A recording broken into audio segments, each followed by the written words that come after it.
안녕하세요. 저는 30대 평범한 돌싱녀이고 결혼 6년 차에 접어들었을 무렵 남편의 이중적인 삶을 알아버린 여성이기도 하죠. 그래서 그때 사이다 복수를 날리고 바로 이혼했어요. 사람 일이라는 게 참 아이러니하죠? 제가 가장 믿었던 사람에게서 가장 큰 배신을 받게 될 줄은 정말 꿈에도 몰랐습니다.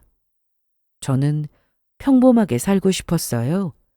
부자가 아니어도 매일 저녁 밥상 앞에서 서로의 하루를 이야기하며 웃을 수 있는 그런 가정을 원했습니다.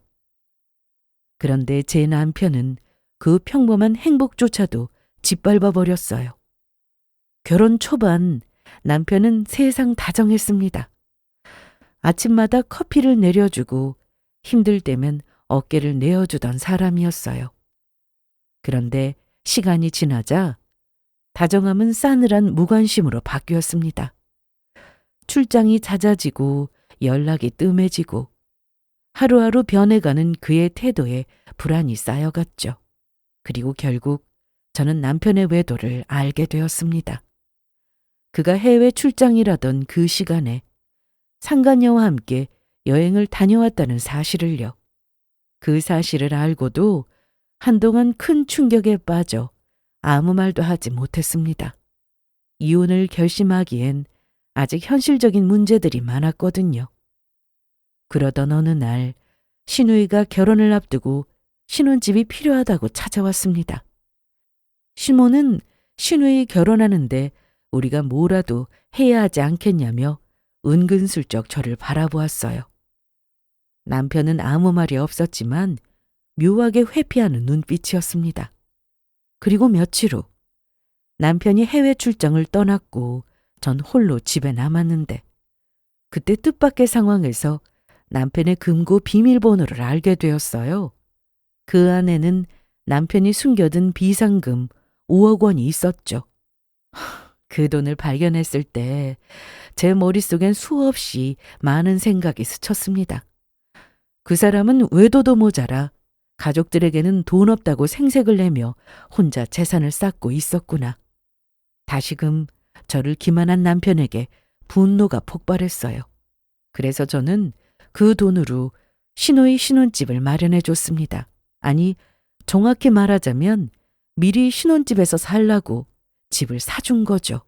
그리고 며칠 뒤 남편이 출장에서 돌아와 금고를 열어본 순간 그가 개거품을 물며 소리쳤습니다.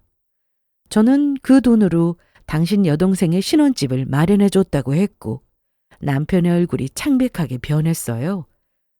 그렇게 제 통쾌한 복수에 막이 올랐습니다. 그럼 지금부터 제가 어떻게 이 모든 걸 계획했고 시누이의 집에서 어떤 일이 벌어졌는지 그 이야기를 이어서 들려드리겠습니다. 저는 남편을 대학 동문 모임에서 처음 만났습니다.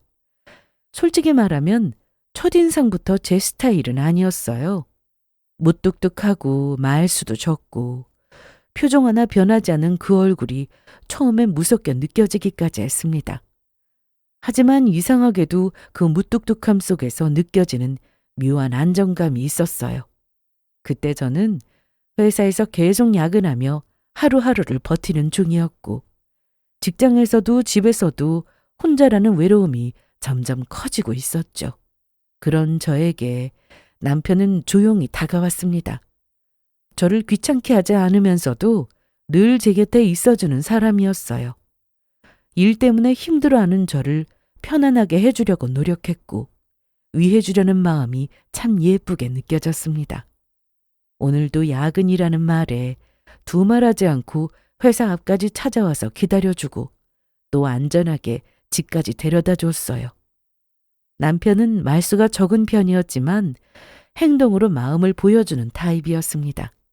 밤늦게까지 야근하고 집에 갈 때면 늘 위험하다고 그 늦은 시간도 마다하지 않고 저를 기다려줬습니다. 그걸 무려 몇 개월이나 한결같이 묵묵히 해내는 남편을 보면서 저는 순간 느꼈어요. 이 사람이면 믿을 수 있겠다고요. 그 후로 우린 빠르게 가까워졌고 연애를 시작했습니다. 함께한 시간은 평범했지만 따뜻했습니다.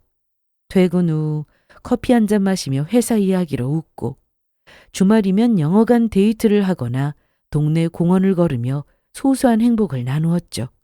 이런 일상이 오래오래 계속되면 좋겠다는 생각을 매일 했습니다. 결혼 이야기가 오갈 때도 남편은 현실적인 사람이었어요. 우리 형편이 넉넉하지 않아서 평생 손에 물 한 방울 안 묻히게 할 자신은 없지만 그래도 마음이 힘들게는 하지 않겠다며 그것만큼은 자신 있게 지킬 수 있다고 했습니다. 저는 그 어떤 말보다도 그 말이 참 든든했어요. 그렇게 저는 그 약속 하나에 모든 걸 걸었습니다. 결혼 후 신혼 초반에도 정말 행복했어요. 아침마다 출근 전에 같이 식탁에 앉아 토스트를 나눠 먹고, 서로 출근길에 오늘도 열심히 하자는 문자를 주고받던 그 시절엔 세상이 우리 둘만을 위해 돌아가는 것 같았어요. 작은 전셋집이었지만 웃음소리만큼은 누구보다 컸습니다. 비 오는 날이면 창가에 앉아 라면을 끓여 먹고, 주말에는 둘이 함께 장을 봐서 요리 대결하며 깔깔 웃곤 했죠. 그때의 남편은 정말 다정했어요. 제 생일에는 손편지까지 써주었고, 앞으로 평생 네가 웃게 해줄게 라는 말에 저는 그 사람을 평생 믿었습니다. 하지만 인생은 언제나 예고 없이 방향을 틀더군요. 그 따뜻하고 다정하던 사람이 언젠가부터 낯선 얼굴로 변하기 시작했습니다. 그 변화를 처음 느꼈던 순간을 저는 아직도 잊지 못합니다. 이제부터 제 믿음이 어떻게 무너져 갔는지, 그리고 제가 어떻게 그 사람에게 복수의 칼을 들게 되었는지를 차근히 이야기해 보겠습니다. 결혼 초반까지만 해도 남편은 세상 그 누구보다 다정했던 남편. 퇴근하고 오면 늘 문 앞에서 여보 나왔어 하며 웃었고, 퇴근길에는 늘 제게 전화로 뭐 먹고 싶냐고 물어보던 남편. 우리는 누가 봐도 행복한 부부였고 남편은 제게 자랑스러운 사람이었죠. 그런데 그렇게 따뜻하던 남편의 온기가 언제부턴가 식기 시작했어요. 처음엔 별거 아닌 일로 생각했어요. 남편이 피곤해서 그런가 보다. 회사 일이 많아졌나 보다. 그럴 수 있잖아요. 그래서 저는 이해하려고 했습니다. 요즘 일이 많고 힘들어서 그렇겠지. 스트레스가 많이 쌓이면 예민해지고 그러니까 조금만 지나면 다시 예전처럼 돌아올 거야. 스스로를 달래며 하루하루를 버텼어요. 그런데 그게 점점 습관이 되어버렸습니다. 남편이 제게 차갑게 대하는 게 이제는 당연한 일이 되었거든요. 퇴근 후 집에 들어와도 인사는커녕 대뜸 옷부터 벗어던지고 소파에 털썩 앉았습니다. 그렇게 TV만 보거나 휴대폰만 만지작거렸죠. 제가 다가가서 오늘 많이 힘들지 않았냐고, 먹고 싶은 거 있으면 만들어주겠다고 물으면 됐다고, 그냥 아무거나 달라고 하거나 입맛 없다고 안 먹겠다는 그 짧은 한마디가 전부였습니다. 예전에는 함께 요리하던 사람이 이젠 제가 뭘 만들어도 맛있다고 하지 않았어요. 그냥 무표정하게 밥 한 술 뜨고는 숟가락을 놓았습니다. 그러던 어느 날부터 남편의 퇴근 시간이 늦는 날이 많아졌습니다. 밤 10시, 11시가 넘어도 연락이 없었어요. 전화를 걸어도 회의 중이라고 하거나 지금 가고 있다고 하거나 아니면 회사 사람들하고 한잔하고 들어간다는 말만 반복했죠. 예전에는 약속 때문에 귀가가 늦어지면 미안하다고 한마디라도 하던 사람이 이젠 늦는 걸 당연하게 여겼습니다. 기다리는 사람은 생각도 안 하고요. 저는 남편이 언제 오는 줄도 모르고 그저 저녁밥 차려놓고 먹지도 못하고 기다리기만 하는데 말이에요. 그러던 어느 날 남편 셔츠에서 낯선 향수 냄새가 났습니다. 그건 분명 여자 향수 냄새였어요. 무엇보다 제가 쓰는 향수 냄새와는 달랐습니다. 제가 쓰는 건 꽃향기인데 그건 짙은 머스크 계열의 향이었거든요. 그 순간 가슴이 철렁 내려앉았어요.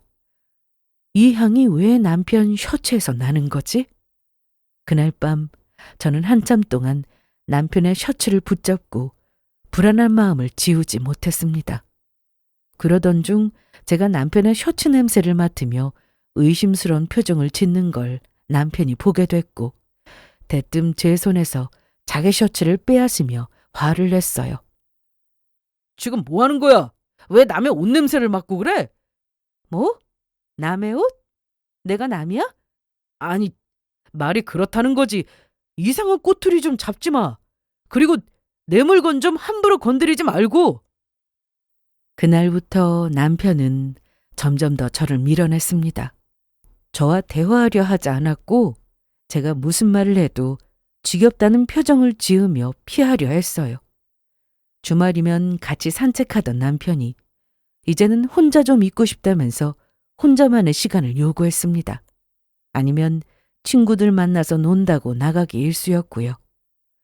그러다가 매주 주말부터 친구들 아니면 알 수 없는 일정이 꼬박꼬박 생겨났습니다. 저는 그 부분을 이상하게 여겼어요. 어떻게 주말마다 약속이 생길 수 있지? 그게 참 이상했습니다. 그래서 한 번은 요즘 주말마다 왜 이렇게 밖으로 나가냐고 했더니 남편은 날카로운 얼굴로 스트레스 좀 풀면 안 되냐고 더 이상 어떤 말도 하지 못하게 하고 본인도 딱 그 말만 할 뿐 더 이상 다른 말은 하지도 않았어요. 그러던 어느 날 뭔가 이상해서 남편이 잠든 새벽 몰래 남편의 차 키를 가지고 남편의 차로 향했습니다. 아무래도 주말마다 어디를 돌아다니는 건지 너무 궁금해서 알아볼 겸 차로 향했어요. 그러다가 차 뒷좌석에서 여성용 스카프를 발견했습니다. 그것도 남편 셔츠에서 맡아본 적 있는 향수 향이 배어있는 스카프였죠. 그 스카프를 발견하고 저는 그날 잠을 한숨도 못 잤습니다. 아무래도 남편에게 여자가 있는 것 같다는 생각을 지울 수 없었거든요. 그렇게 뜬 눈으로 밤을 지새우고 다음 날 남편이 일어나자마자 스카프를 면전에 들이밀며 이거 뭐냐고 따지기 시작했습니다. 이거 뭐야? 당신 차 뒷좌석에 떨어져 있던데? 이거? 아, 저번에 놓고 내렸나 보네. 이거 우리 팀 동료 거야. 저번에 회식 끝나고 내가 차로 태워다 줬거든. 워낙 늦은 시간이고 여자 혼자 밤길 위험하니까. 그 말에 저는 어이가 없어서 실소를 터뜨렸습니다.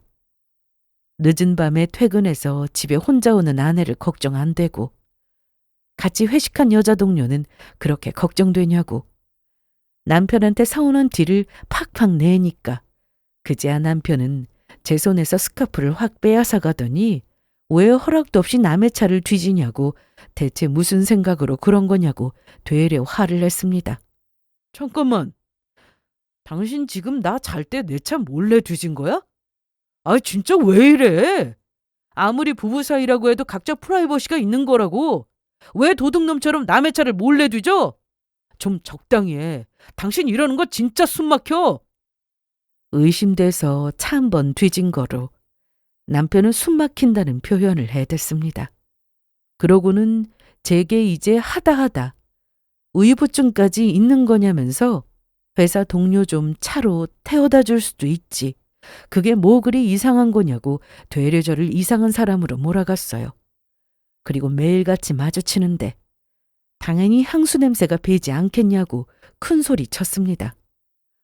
저는 아무리 향수 떡칠한 사람과 일해도 그렇게까지 배지 않는데 말이죠. 남편은 이런 식으로 큰 소리 치며 빠져나갔습니다. 하지만 그럴수록 제 의심은 더욱더 높아져만 갔어요.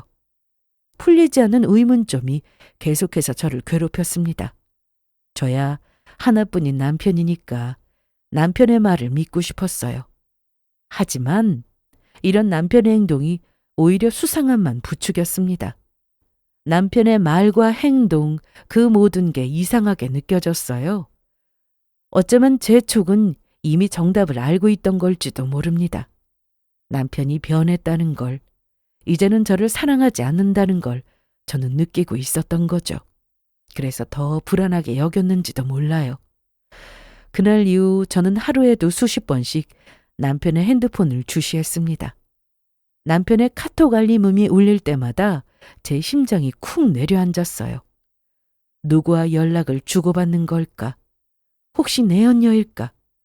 별의별 상상을 해대며 아닌 척 남편의 핸드폰을 주시했습니다. 하지만 그건 남편이 집에 있을 때나 가능한 일이고 거의 밖으로만 돌아서 뭘 하고 다니는지 누구를 만나는지 알 수 없어서 답답하기만 했습니다. 남편이 집에 있는 시간이 줄어들수록 저의 불안은 커져만 갔어요. 남편이 샤워할 때마다 잠들었을 때마다 핸드폰을 들여다보고 싶었지만 그럴 수도 없었습니다. 제가 한번 남편의 차를 뒤진 후로는 남편이 예민하게 반응했고 작은 틈도 주지 않으려고 노력하는 게 보였어요. 경비가 엄청나게 삼엄해졌다고 해야 할까요? 핸드폰을 항상 부적처럼 쥐고 다녔고 조금도 어떠한 틈도 주지 않았습니다. 그래서 남편의 핸드폰을 살펴볼 기회가 없었어요. 만약 살펴볼 기회가 있다고 해도 저는 망설였을 겁니다. 왜냐하면 그게 저를 더 초라하게 만들었으니까요. 사실 마주할 용기도 없었습니다. 남편에게 다른 여자가 있다는 걸 어렴풋이 느끼고 있었지만 만약 그게 정말 사실이라면 나는 어떻게 해야 할까? 막막함이 앞서기도 했어요. 그래서 차마 둘쳐보지 못했던 겁니다. 알면서도 마주하기 싫어서 외면하기도 했죠. 그렇게 저는 참았습니다. 하지만 그때는 몰랐어요. 그 참았던 순간이 나를 무너뜨릴 줄은요. 사랑이란 건 참는다고 지켜지는 게 아니더라고요. 한쪽이 변하기 시작하면 아무리 애써 붙잡아도 결국은 흩어지게 되어 있어요. 그렇게 남편은 점점 집보다 밖을 더 좋아하게 됐고 저는 점점 그 사람의 마음속에서 밀려나게 됐습니다. 그리고 그 끝은 제가 결코 상상하지 못했던 방향으로 흘러가게 되었어요. 그러던 중 저는 남편의 진짜 민낯을 보게 되었습니다. 그날 이후 제 안의 사랑은 완전히 죽었죠.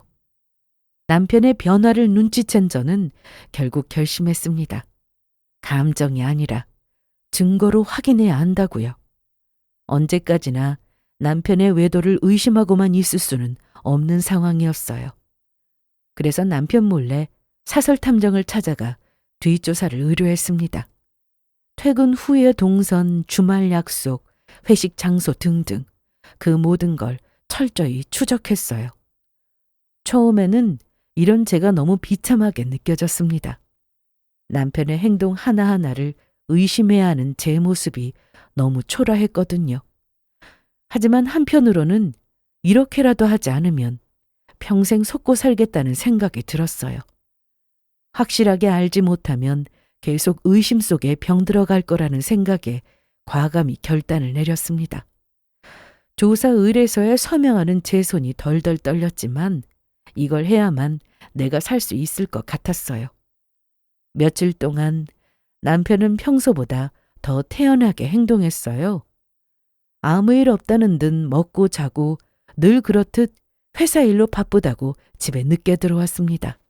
하지만 저는 그 모든 게 연극처럼 느껴졌어요. 아무렇지 않게 저를 보고 말하는 그 모든 것들이 믿기 힘들었습니다. 그렇게 불안한 시간을 보내고 있던 어느 날 뜻밖의 손님이 찾아왔습니다. 현관 초인종이 울리고 문을 열자 시모와 시누이가 서 있었어요. 둘 다 멀끔하게 차려입고 서 있는데 분위기가 심상치 않았습니다. 둘은 거실로 들어왔고 남편과 제게 긴히 할 이야기가 있다면서 자리에 앉았어요. 평소처럼 가벼운 분위기가 아니라서 저는 직감적으로 느낄 수 있었어요. 좋은 이야기를 하러 온 게 아니라는 것을요. 저도 그렇고 남편도 그렇고 갑작스런 두 사람의 방문에 영문을 모르겠다는 표정을 지었습니다. 시모와 신우는 서로 눈빛을 주고받으며 저희 눈치를 보더니 이내 시모가 무거운 입을 열어 찾아온 이유를 이야기했습니다. 다름이 아니라 네 동생 결혼 문제로 할 이야기가 있어서 찾아왔다. 너희들도 알겠지만 얘가 이번에 결혼하잖니. 그런데 그 집안에서 우리가 신혼집을 마련해 줬으면 좋겠다고 하더구나. 시모의 말이 떨어지는 순간 제 머릿속이 멍해졌어요. 신혼집이라니. 신우더러 신혼집을 마련하라고 했다고? 그 이야기를 왜 우리한테 하는 거지? 설마 우리한테 돈이라도 빌려달라는 건가 싶었습니다.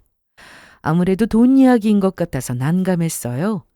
저희도 아파트 대출금 갚아나가는 상황인데 시모가 이 사정을 모를 리가 없거든요.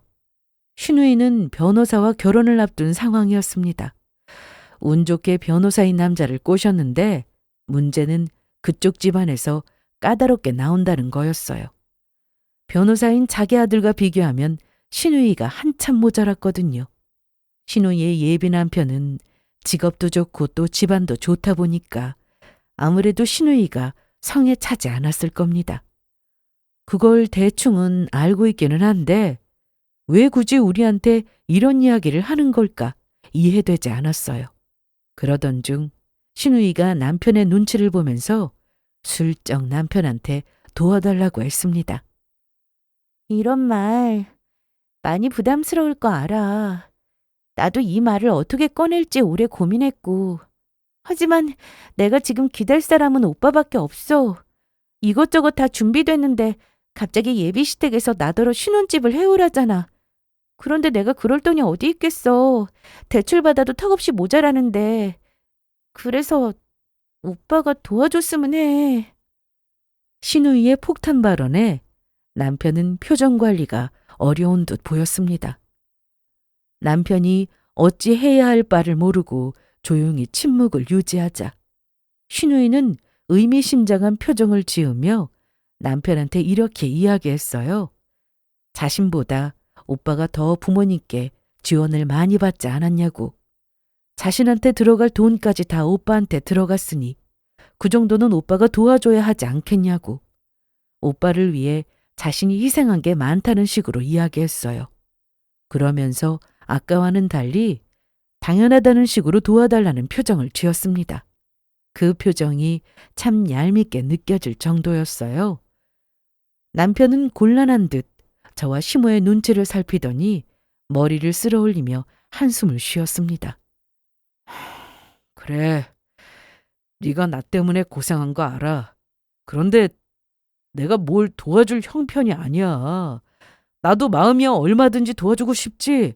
그런데 엄마도 아시잖아요. 저희 지금 월급 받는 족족 아파트 대출금 갚고 있는 거. 회사 일도 힘들고 안 그래도 대출금 갚는다고 허덕거리는데 신혼집은 무슨 신혼집이에요. 남편은 표정과 말투로 신혼집 마련하는 걸 도와주기에는 어렵다고 표현했습니다. 그러자 신우이는 남편을 못마땅하게 째려봤고 시모는 바로 두 눈을 부릅뜨면서 돈이 없으면 만들면 되지 않냐고 소리쳤어요. 아이, 돈이 없으면 만들면 되지. 너 혼자만 일하는 것도 아니고 세아기도 일하잖니.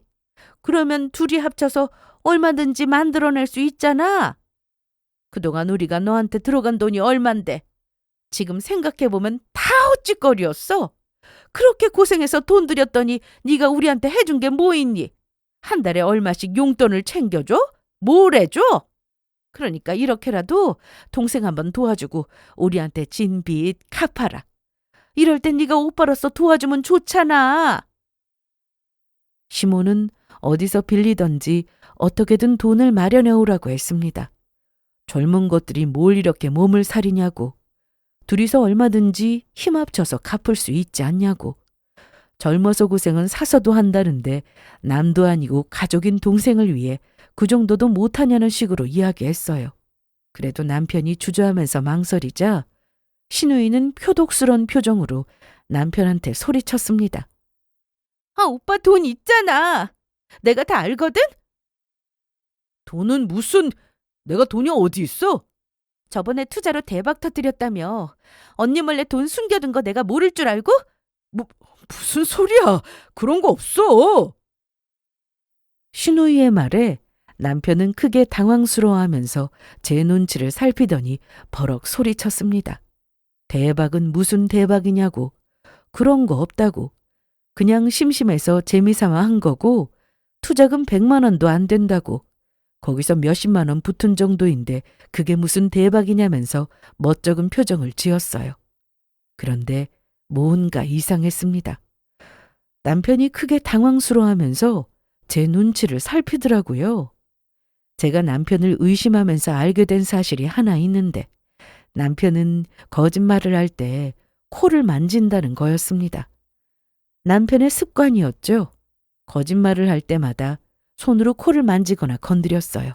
그런데 신우한테 그런 돈이 어디 있냐면서 버럭 화를 낼 때 은근슬쩍 손으로 코를 만지더라고요. 그 모습을 보고 딱 알아차렸습니다. 저 말은 거짓말이구나 라는 것을요. 분명 저 모르게 어디다 돈을 숨겨두고 있구나 싶었어요. 이 인간이 외도 의심을 받는 것도 모자라서 나 몰래 돈까지 숨겨두고 있었구나. 그 생각을 하니 부글부글 화가 났습니다. 그리고 또 시모랑 시누이도 짜증났어요. 안 그래도 남편 일로 골치 아픈데 이 와중에 우리더러 시누이 집을 마련해 달라니 제 표정이 급속도로 안 좋아지자 남편은 억지 미소를 지으며 대답했습니다. 엄마, 우리도 지금 여유가 없다니까. 이번 달도 겨우 버텼어. 이런 와중에 어디서 돈을 구해와. 남편은 정말 그럴 돈이 없다고 감정에 호소했지만 시모와 시누이는 들은 채도 하지 않았습니다. 그러자 시모가 크게 한숨을 쉬더니 갑자기 제 쪽을 보면서 손을 꼭 잡으며 이렇게 말했어요. 너는 현명한 애니까 이렇게 부탁한다고. 하나뿐인 시누이가 결혼이라는 큰 일을 앞두고 있는데 잘못되면 쓰겠냐고. 시누이의 결혼이 전적으로 제 손에 달렸다면서 도와달라고 부탁했습니다. 둘이 합치면 벌이도 괜찮은데 조금만 보태주면 되지 않겠냐고 하는데 그 순간 제 머릿속에는 탁 하는 소리가 났어요. 마치 뭔가 끊어지는 느낌이었죠. 남편은 제 눈치를 보며 입을 꾹 다물었고 제가 뭐라고 말하나 기다리는 듯 했습니다. 그래서 저는 우선 알겠다고 생각해보고 다시 이야기해드리겠다면서 이만 돌아가달라고 했습니다. 당장은 어떠한 결단도 내릴 수 없으니 나중에 다시 이야기하자고요. 그러자 시모는 저를 믿는다는 눈빛을 보내며 시누이와 함께 돌아갔습니다. 그렇게 둘이 돌아가자 집안은 고요한 적막이 찾아왔어요. 남편은 계속해서 제 눈치를 살피며 한숨을 쉬었고 저는 속으로 부글거리는 화를 억지로 눌러야 했습니다. 마음 같아서는 진짜 다 엎어버리고 싶었어요. 하지만 아직 남편의 외도 증거를 확실하게 잡지 못한 상태에서 상황을 이상하게 만들 수는 없었습니다. 그래서 참았어요. 그리고 추가로 남편의 행동을 더 주시해야겠다고 생각했어요. 외도 증거는 사설 탐정이 잡아줄 거고 저는 남편이 숨겨놓은 돈이 얼마 정도 어느 정도인지 알아봐야겠다고 생각했습니다. 남편의 반응으로 봐서 정말 주식으로 대박난 것 같은데 어느 정도인지 모르니 확실하게 알아봐야겠다고 생각했어요. 그렇게 저는 남편이 잠든 새벽마다 핸드폰 속 금융 기록을 뒤졌습니다. 하지만 아무리 뒤져도 이렇다 할 기록은 없었어요. 그러던 중 우연히 주식 앱을 살펴보다가 정말 주식이 대박난 걸 확인하게 됐어요. 주식으로 벌어들인 돈을 어디다 따로 숨겨놓은 것 같은데 그것까지는 찾지 못했습니다. 그러던 어느 날이었어요. 이날도 남편이 잠들면 핸드폰을 뒤질 생각으로 남편이 잠들기만을 기다리며 숨죽여 자는 척을 하고 있었습니다. 그런데 얼마 지나지 않아 남편이 조용히 일어나서 앉더니 저를 살짝 훑어보더군요. 제가 자고 있는지 확인한 뒤 아주 조심스럽게 일어나 작은 방 쪽으로 걸어갔습니다. 발걸음 소리를 죽이며 문을 닫고 부드럽게 가구를 더듬는 소리가 들렸어요. 손전등을 켜는 듯한 아주 작은 빛이 비쳤고 문득 남편이 옷장 뒤쪽에서 무겁게 숨겨둔 금고를 꺼내는 소리가 들렸습니다. 그 순간 저는 심장이 튀어나올 듯 했고 더 이상 참을 수 없어 소리도 내지 못한 채 살금살금 작은 방으로 남편을 따라갔어요. 그리고 뒤에서 몰래 숨어서 지켜봤습니다. 남편은 작은 방 한쪽 깊숙한 곳에서 금고를 드러낸 채 손가락으로 번호를 입력하고 있었어요. 저는 뒤에서 그 번호를 확인하고 싶었지만 그건 불가능했습니다. 그래서 어쩌지 못하고 숨죽여 지켜보는데 남편은 금고를 열어 내용을 확인한 뒤 만족스러운 듯 금고문을 닫고 다시 제자리에 잘 숨겨뒀어요. 저는 황급히 다시 침실로 돌아와서 자는 척했습니다. 그리고 머지않아 남편도 안방에 들어와 제 옆에 누워 잠을 청했어요. 다음 날 남편이 출근하고 저 혼자 집에 있었습니다. 저는 이날 몸이 안 좋다는 핑계를 대고 회사에 급히 연차를 냈어요. 그렇게 집에 혼자 남게 되었을 때 서둘러 남편이 숨겨놓은 금고를 찾았습니다. 저는 집에 금고가 있는 줄도 몰랐어요. 남편이 저 몰래 이 방에 금고를 숨겨놨을 줄은 정말 상상도 못했습니다. 금고 앞에서 비밀번호가 뭘까 한참을 고민했어요. 그러다가 남편이 자주 사용할 만한 번호 몇 개를 추려서 시도해보니 다행히 그 중에서 금고에 비밀번호가 있었습니다. 그렇게 금고 문을 열게 되었는데 저는 너무 놀라서 뒤로 까무러치는 줄 알았습니다. 글쎄 문을 열자 그 안에는 엄청난 양의 현찰 다발이 가지런히 놓여 있었어요. 액수는 상상을 초월했습니다. 5만 원짜리가 여러 묶음으로 놓여 있었고 합쳐보니 총 5억 원이었습니다. 저는 손이 떨려서 돈꾸러미를 붙들고 한참을 멍하니 서 있었습니다. 주식으로 대박난 돈을 찾아서 여기에 이렇게 보관하고 있었구나. 머리가 새하얘지며 속이 매몰차게 얼어붙었어요. 이런 일이 있었는데 내게 말도 안 하고 입 꾹 다물고 있었던 게 너무 괘씸했습니다. 그리고 그때 핸드폰 진동 소리가 울렸고 화면에는 사설 탐정이께서 온 메시지와 파일이 떠 있었어요. 며칠 전 의뢰했던 그 사설 탐정이 증거를 확보하고 보낸 듯 했습니다. 저는 떨리는 손으로 파일을 열어봤어요. 그러자 여러 장의 사진들이 쏟아져 나왔습니다. 사진에는 남편이 어떤 여자와 다정하게 데이트하는 모습이 담겨 있었어요. 그냥 일반적인 모습이 아니라 누가 봐도 이성 사이로 오해할 만한 그런 다정한 사진이었습니다. 심지어 뒤로 갈수록 자연스럽게 접촉하는 사진들도 있었고 결정적으로 숙박업소에 들어가고 나오는 사진도 있었어요. 찍힌 사진을 확인해 보니 제게 친구 아버지가 돌아가셨다고 외박하거나 회사 일로 출장 간다고 한 날이었습니다. 이로써 확실해졌어요. 남편에게 여자가 있는 게 맞았습니다. 그동안 제게 거짓말하고 사진 속 여자와 함께 불륜을 저지르고 있었죠. 이렇게 제 앞에는 현찰 5억과 탐정이 건네온 사진들 2개의 진실이 놓여 있었습니다. 배신감과 분노가 끌어올랐고 앞에 놓인 것들로 복수를 실행에 옮길 수 있겠다는 서늘한 결의도 함께 솟았습니다. 저는 그 자리에서 눈물을 쏟으면서도 이미 머릿속으로 다음 단계를 계산하고 있었어요.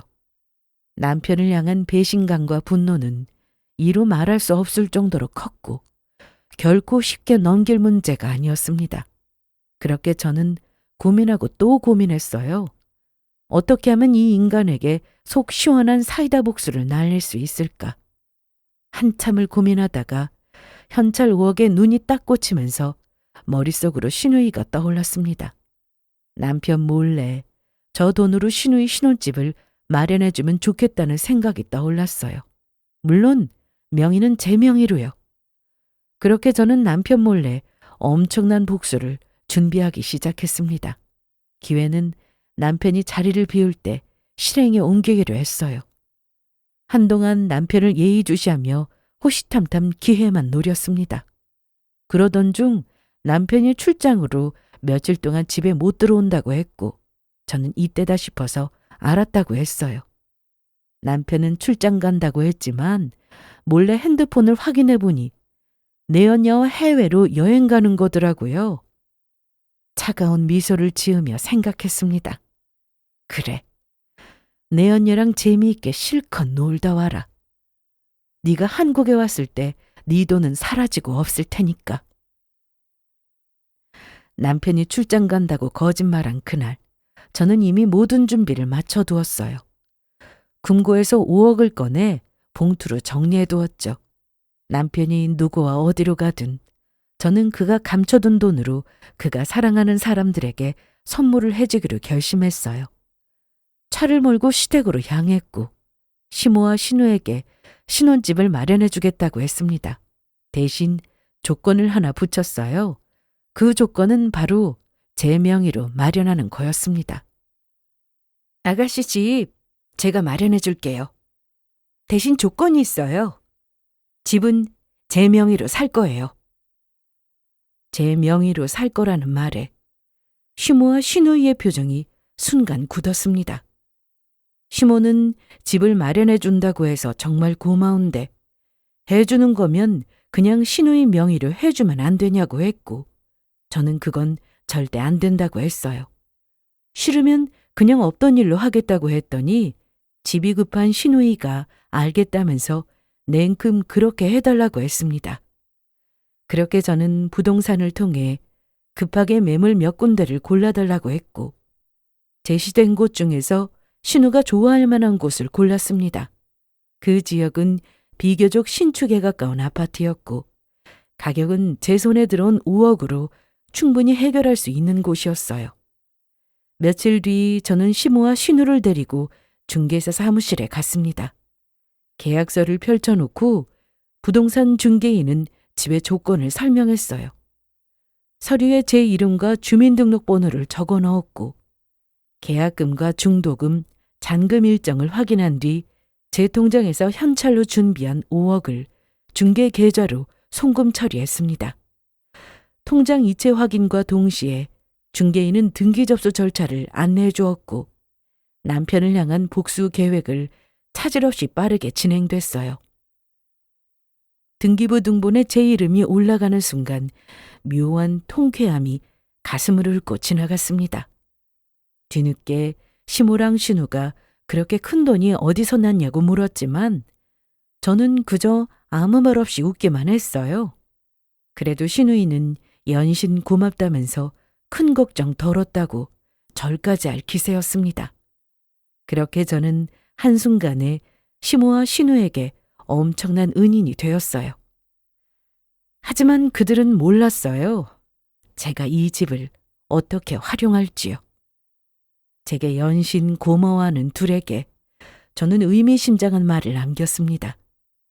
분명히 해두는데 이 집은 내 명이라서 나중에 이 집을 어떻게 쓸지는 제 권한이라고요. 그러자 시모의 얼굴이 순간 변했지만 저 아니면 집 나올 구멍이 없기도 했고 혹시나 우리 부부 사이에 무슨 문제라도 있을까 싶어서 별 말씀하지 않으셨어요. 그렇게 저는 집으로 돌아와 남편이 왔을 때 벌어질 소동을 떠올리며 입가에 차분한 미소를 띄었습니다. 그날 밤 저는 거실불을 꺼놓고 조용히 금고 앞에 서 있었습니다. 손에는 미리 준비해둔 이혼 서류와 남편의 불륜 증거 사진들이 들려 있었어요. 남편이 숨겨둔 금고를 열 때의 손끝 떨림은 아직도 생생합니다. 비밀번호를 누르자 철제 금고 문이 열리며 차가운 공기가 새어나왔습니다. 남편이 숨겨둔 돈은 이미 없었고 대신 그 안에 제가 준비한 서류를 내려놓았어요. 하나는 이혼 서류, 그리고 또 하나는 남편의 불륜 증거 사진들. 저는 모든 걸 정리한 뒤 금고문을 닫고 천천히 제자리에 돌아와 앉았습니다. 밤이 깊고 시계 초침 소리만 들리던 그 순간 현관문이 열렸어요. 남편이 돌아온 겁니다. 피곤한 척 아무 일 없다는 듯한 표정이었죠. 저는 아무렇지 않게 웃으며 물 한 잔을 내밀었습니다. 왔어? 일하느라 힘들었지? 남편은 내연녀와 즐겁게 놀고 왔음에도 불구하고 제 앞에서 일하느라 고생한 척, 힘든 척 연기를 떨어댔습니다. 저는 그런 남편의 연기에 맞장구를 쳐주었고요. 그리고 그날 새벽, 고요한 시각에 남편이 슬며시 일어나 제가 자는지 확인하고는 조용히 작은 방으로 이동했습니다. 그리고 잠시 후 깜짝 놀란 남편의 목소리가 들려왔어요. 이게 뭐야? 내 돈 어디 갔어? 터져나온 남편의 고함에 저는 침착하게 작은 방으로 향했습니다. 제가 무슨 일이냐고 묻자 남편은 놀라서 황급히 몸으로 금고를 가렸어요. 그래서 제가 이렇게 말했습니다. 몸으로 가려도 소용없다고요. 왜? 무슨 일 있어? 아니 그게... 아, 금고 때문에 그러는구나. 그렇게 가릴 거 없어. 거기 금고 숨겨둔 거 다 알고 있거든. 뭐? 다 알고 있다고? 그럼 설마 내 돈...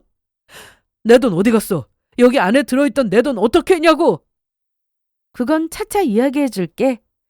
그 전에 금고 안에 들어있던 서류 좀 확인해 볼래? 당신 주려고 준비해뒀어. 뭐라고? 제 이야기에 남편의 시선이 금고 속 서류 봉투로 옮겨졌습니다. 마른 침을 한번 꿀꺽 삼키더니 서둘러 서류 봉투를 열어 안에 내용물을 확인했어요. 남편 손에 들린 이혼 서류와 내연녀와 다정하게 찍힌 사진들.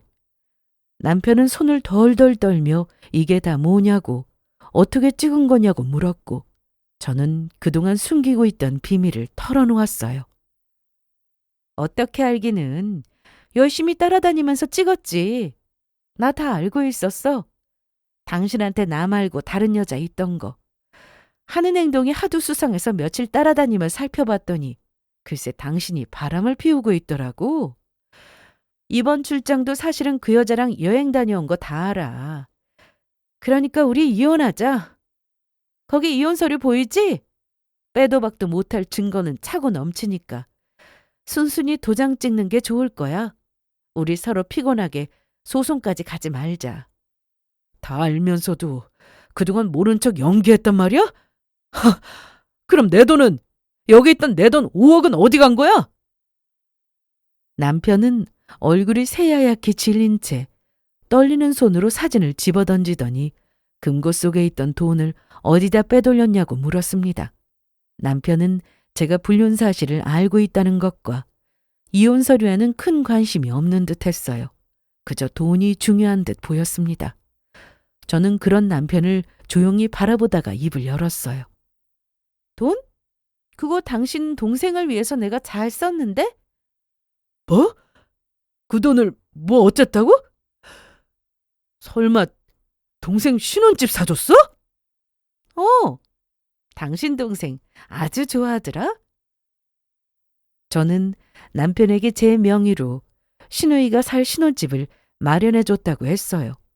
금고에 5억이라는 큰 돈이 있으면서 어떻게 동생한테 쓰기 아까워할 수 있냐고. 하긴 나한테도 말 안 하고 꼭꼭 숨겨놓은 거 보면 알만하다고 남편을 까내렸습니다. 그러자 남편의 표정이 일그러지면서 저더러 고래고래 소리 지르고 난리를 쳐댔어요. 미쳤냐? 네가 무슨 권리로 자기 돈을 쓰냐고. 내 피 같은 돈 당장 돌려놓으라고 악다구니를 써댔지만 저는 그저 냉소를 띄우며 남편을 바라봤습니다. 네 피 같은 돈은 중요하고 내 피 같은 인생은 나 몰라라 해도 되니? 넌 나를 여러 번 속였어. 나 몰래 불륜 저지르고 투자로 큰 돈을 벌었음에도 불구하고 입 다물고 아닌 척했다고. 그런 네가 나한테 이런 식으로 굴면 안 되지. 그 5억 네가 나한테 한 짓에 비하면 아무것도 아니야.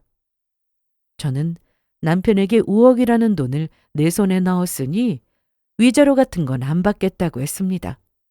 대신 신혼집 아파트 대출금은 반씩 갚았으니까 이 집 처분하고 반은 제가 떼어가겠다고 했어요. 그러자 남편은 그런 법이 어디 있냐고 당장 자신의 돈 5억을 달라고 했고 저는 못 준다고 했습니다. 남편은 제게 법적으로 나가겠다고 이건 절도라며 협박했어요. 그래서 저는 마음대로 하라고 했습니다. 내가 가져간 증거도 없고 나는 모르는 일이라고 발뺌했죠. 중고도 없는 마당에 남편이 뭘 어떻게 하겠어요? 금고에 있는 돈을 빼가는 걸 영상으로 찍은 것도 아니고 뭐 하나 증거로 남긴 게 없으니 남편으로서는 답답했을 겁니다. 저는 혹시라도 남편이 뒤늦게 녹음할까봐 그 다음부터는 무슨 소리냐고 모르는 척 오리발을 내밀었어요. 그렇게 나는 모르는 일이라고 발뺌하니까 남편은 방바닥에 털썩 주저앉았습니다. 금고 앞에서 머리를 감싸쥐고 절망에 찬 목소리로 이럴 줄은 몰랐다고 어떻게 자기 뒤통수를 이렇게 세게 칠 수 있냐고 하길래 저 역시 마찬가지라고 했습니다. 당신만 뒤통수 맞은 것 같니? 그 뒤통수 나도 맞았어. 그것도 2번이나. 나는 당신이 나한테 한 짓 그대로 돌려준 것 뿐이야. 남편의 눈에는 피눈물이 맺혔습니다.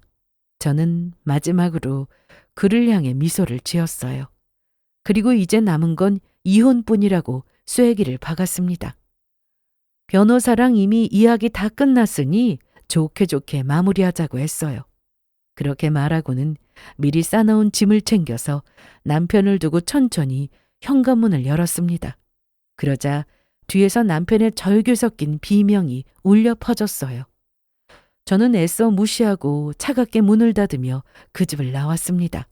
그리고 문이 닫히는 소리와 함께 금고 안의 종이들이 흩날렸습니다. 이혼 서류와 불륜 사진이 바닥으로 떨어지는 소리만이 그 집의 마지막 잔향처럼 남았죠. 그렇게 우리는 이혼했습니다. 남편은 저한테 다 뜯기고 개털이 됐어요. 소중하게 지켜온 돈도 빼앗기고 남은 거라고는 반쪽짜리 아파트뿐이었습니다. 그나마 그것도 대출금 때문에 처분한 것 같았어요. 아무튼 저는 이혼하면서 남편에게 통쾌한 사이다 복수를 날렸습니다. 그리고 상간녀 소송도 바로 진행했어요. 알고 보니 그 상간녀는 남편과 같은 회사에서 같이 일하는 동료였습니다. 웃긴 건 그 상간녀 기혼이더라고요. 가정 있는 것들끼리 서로 불륜을 저지른 거였죠. 제가 소송 걸어서 그 상간녀 집안도 아주 발칵 뒤집어졌습니다. 저는 상간녀 남편에게 따로 불륜 증거 사진을 전달해 줬어요. 꼭 통쾌하게 이기라는 말과 함께요. 그렇게 남편과 그 상간녀는 회사에서 얼굴 다 팔리고 손가락질 당하다가 잘렸어요. 이혼으로 남편은 많은 것을 잃었고 저는 많은 것을 얻었습니다. 이혼 후 모든 것이 끝났다고 생각했습니다. 하지만 막상 혼자가 되고 나니 허무하더군요.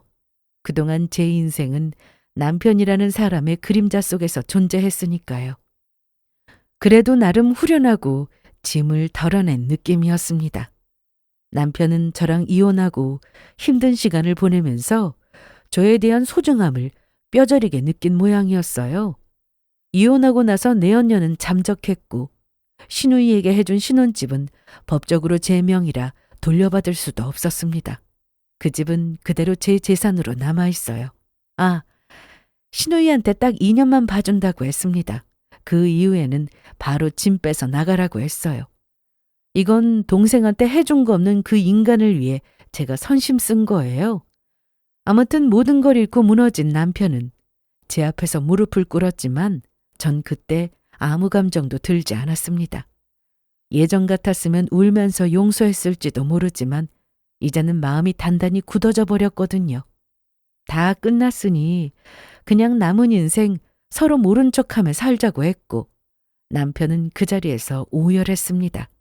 하지만 저는 흔들리지 않았어요. 제 인생을 무너뜨렸던 남자에게 연민 따위는 주지 않기로 했으니까요. 그 후 남편은 제게 돈을 돌려달라며 법적으로 소송 걸려 했지만 이미 변호사와 철저히 대비한 터라 그의 시도는 물거품이 되었습니다. 이혼 후 몇 달간 정신적으로 힘들긴 했어요. 사람을 믿었던 시간 그리고 그 믿음이 무너졌던 순간들이 계속 떠올라서요. 그래도 씩씩하게 이겨내고 지금은 아주 잘 지내고 있습니다. 이 글을 읽고 계신 분 중에도 누군가에게 상처받고 배신당하고 억울한 일을 겪은 분들이 있을 거예요. 그분들에게 전하고 싶습니다.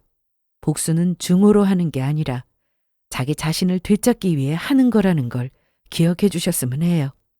끝까지 들어주신 여러분께 진심으로 행복과 평안을 빌며 저의 긴 이야기를 들어주셔서 감사합니다.